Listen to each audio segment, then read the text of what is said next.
মাননীয় প্রধান উপদেষ্টা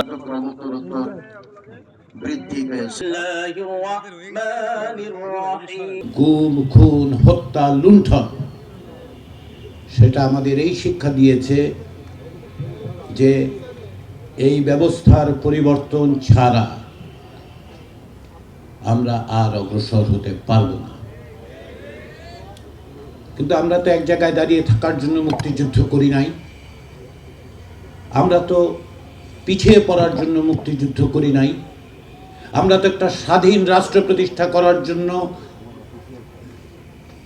সকলে মিলে লড়াই সংগ্রামের মধ্যে দীর্ঘদিন যাবত আছি। তাহলে কেন আমরা পিছিয়ে পড়ব? কেন আমরা এক জায়গায় দাঁড়িয়ে থাকব? সেই জায়গার থেকে আমরা দেখেছি যে কি প্রাণপণ লড়াইয়ের মধ্য দিয়ে 2024 সালের জুলাই আগস্টে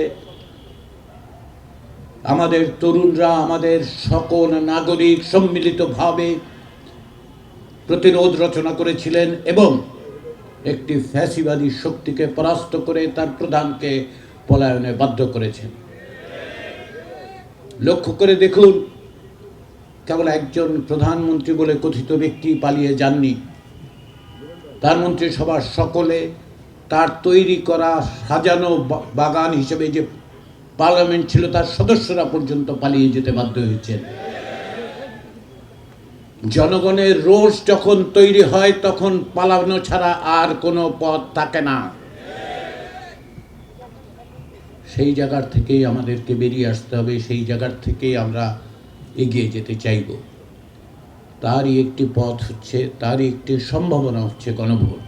এই গণভোট হচ্ছে গত 16 বছর যাবৎ সংগ্রামে যারা প্রাণ দিয়েছেন, যারা গুম হয়েছেন, তাদের পরিবার আমাদের কাছে একটা দায়িত্ব দিয়েছেন।